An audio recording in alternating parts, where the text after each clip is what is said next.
Walking in my shoes, trying to go lose. I don't make excuses. Fuck the pole and pull up in my nose. How's it going, guys? My name's Evan, and welcome back to ESP Poker. We are here with my friend Kyle up in Verona, New York, and playing poker at the Turning Stone. I was here about 2 years ago for my first ever 2-5 session, and today I will be hopping in a 1-3 match the stack session. So pretty much you can buy in for whatever the max stack at the table is. Should be a lot of fun, should be plenty of action. With that being said, let's get into it. We buy in for $1,000, which is the most I've ever bought in for. Doesn't take us long to pick up a pretty good hand, pocket kings.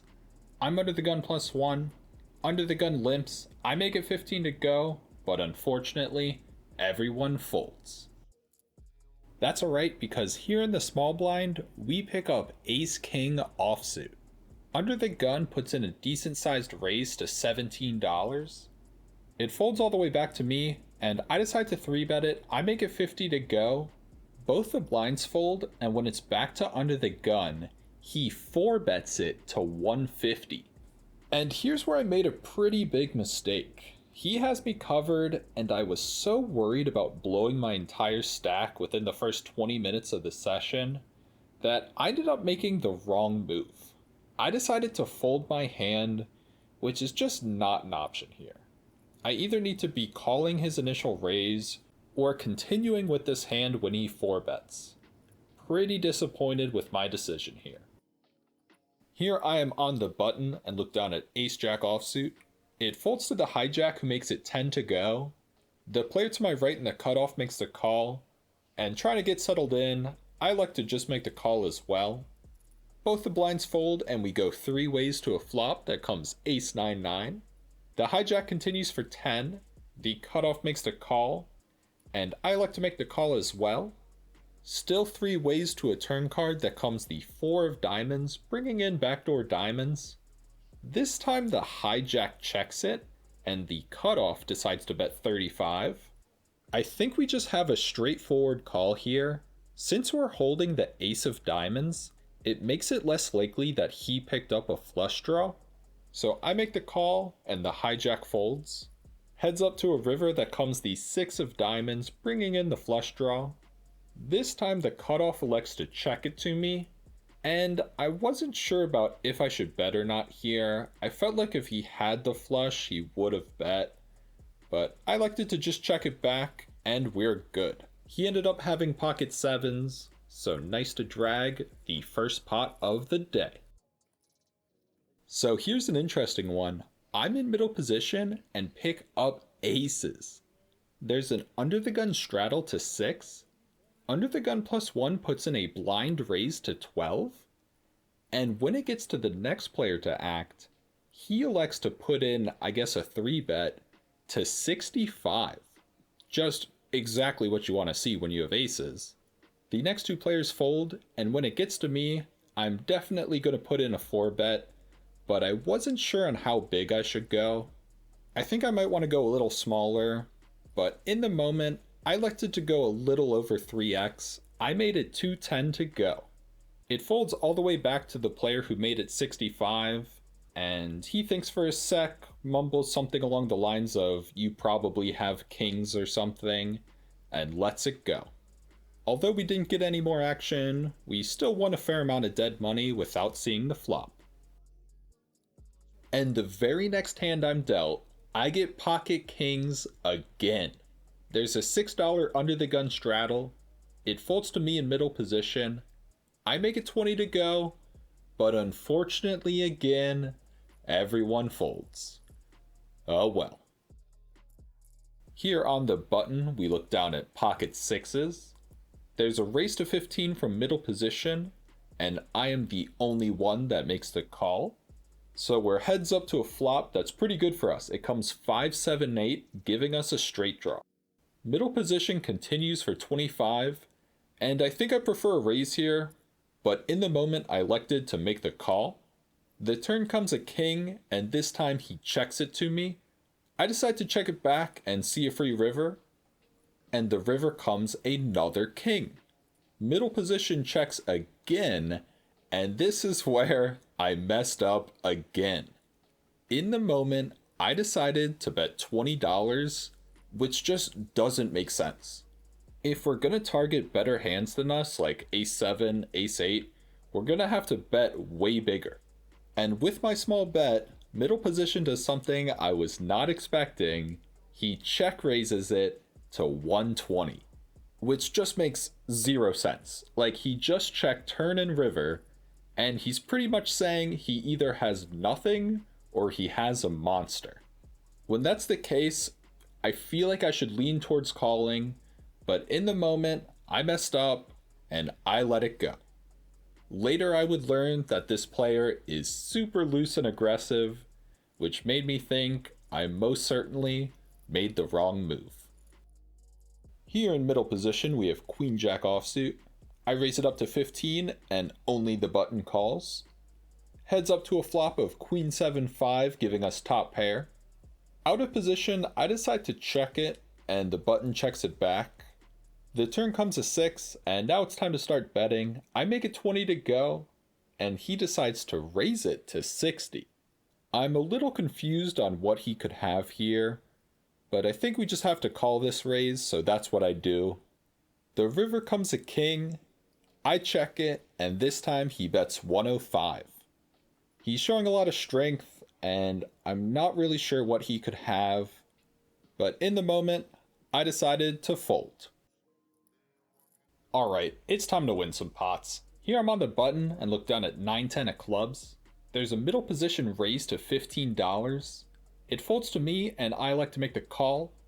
The blinds fold, and we go heads up to a great flop that comes Queen 5 deuce with 2 clubs. Middle position decides to check, and I decide to check it back and take a free turn card, which comes the King of Diamonds. So now any jack will give us a straight, and any club will give us a flush. Middle position checks it again, and having every out in existence, I decide to take a stab at it here. I bet $20, and middle position folds. Nice to take it down with 10 high, and let's keep it going. Here I'm in the small blind and pick up a very similar hand, 8-9 of clubs. There's 3 limps before it gets to me. I decide to raise it up to $20, and we get 2 calls from under the gun and the button. We go 3 ways to a flop of King King 5, which might not look like a good board for me, but since there's 2 kings instead of 1, makes a lot less likely that one of them has one. I'm going to keep the aggression going, being the pre-flop raiser, so I make it 25 to go, and both players fold. A little bit later, we actually pick up the exact same hand on the button, 8-9 of clubs. There's an under the gun straddle to 6, and 3 players call the straddle. Feeling untouchable with 8-9 suited, I bump it up to 30. We end up getting 2 calls from the under the gun straddler and under the gun +1. We take a flop 3 ways that comes king high with 2 spades. Both players check it to me, and this is one of those boards where we really just need to check it back. We can't be c-betting on every single board just because we're the pre-flop raiser. In the moment though, I was feeling confident and decided to c-bet for 35. Under the gun folds, and under the gun +1 makes the call. So we go heads up to a turn card that comes the jack of spades, bringing in the flush draw. Under the gun +1 checks it, and I decide to just check it back. The river comes the 7 of diamonds, and under the gun +1 checks again. And here is where I made another mistake.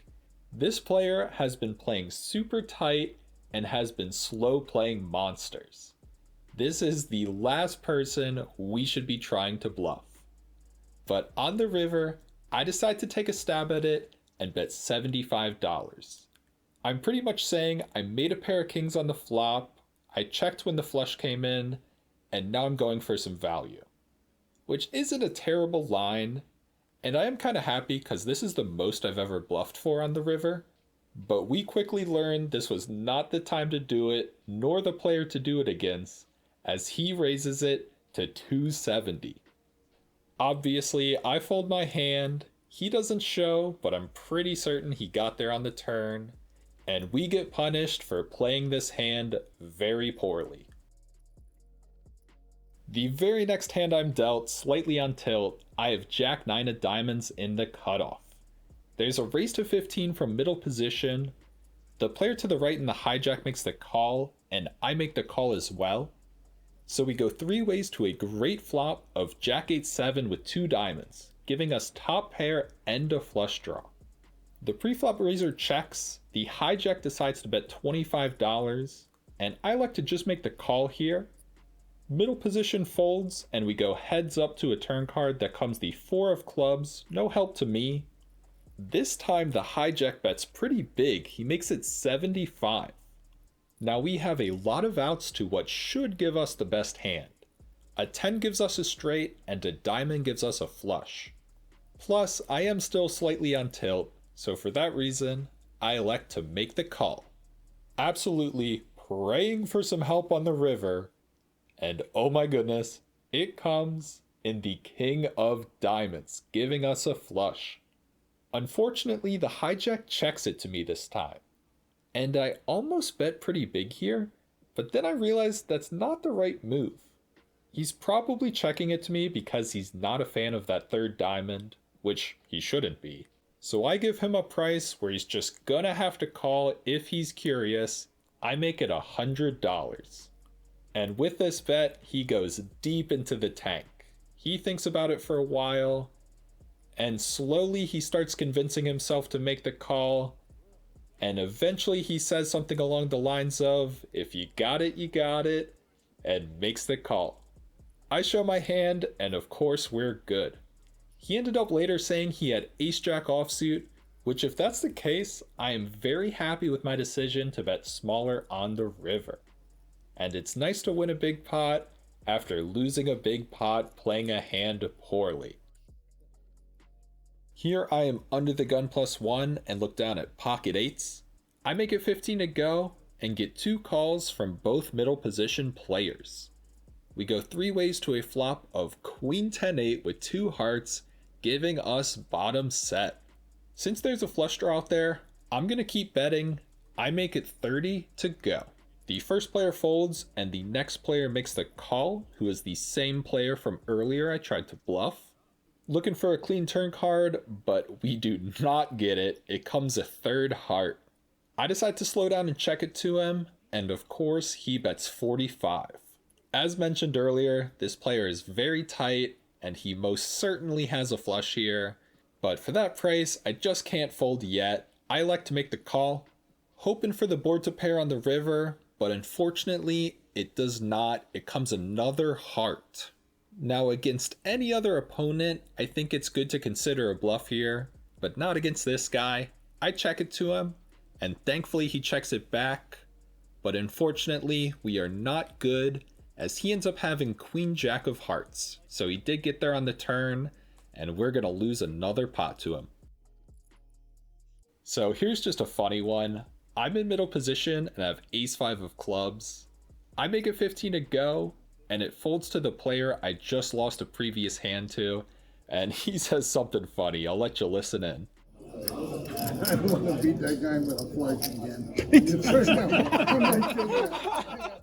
Well, that was very kind of him, and it does confirm where he raised me when I bluffed him. He did in fact have the flush. But nevertheless, the big blind makes the call, and we go heads up to a queen high board with 1 club. I see bet 15, and he makes the fold. The last hand of note, I'm on the button and pick up pocket jacks. There's a huge raise from under the gun to $30. It folds all the way to me, and facing such a big raise, I'm going to proceed with caution. I like to just make the call instead of 3-betting. The blinds fold and we go heads up to a flop of 9-7 deuce, pretty good flop for us. Under the gun continues for $25, and here again, just going to proceed with caution. I make the call. The turn comes another 7, and this time under the gun checks it to me. When he checks it, I had a feeling he had something along the lines of ace-king, so I'm going to bet here. I make it 50 to go. It doesn't take him long to make the call, and we go heads up to a river that comes the 8 of diamonds. He checks it again, and I'm not really sure what I would be targeting with a bet here, so I just check it back, and we're good. He ended up having ace queen offsuit, so pretty happy with how I played this hand.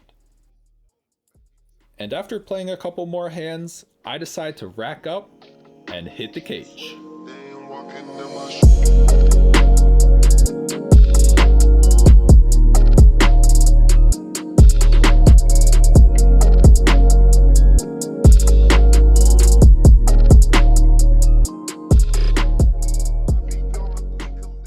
So we were in for 1,000, out for 1,088 for a massive win of $88. Honestly, not too happy with how I played. Definitely made a lot of mistakes, but got lucky, got some pots going my way, and was able to leave with a slight profit. This brings our 37 episode total to a profit of $16.13. Can't complain about that, but we really need to focus up next session and limit those big mistakes we're making. And with that being said, I'll see you in the next one.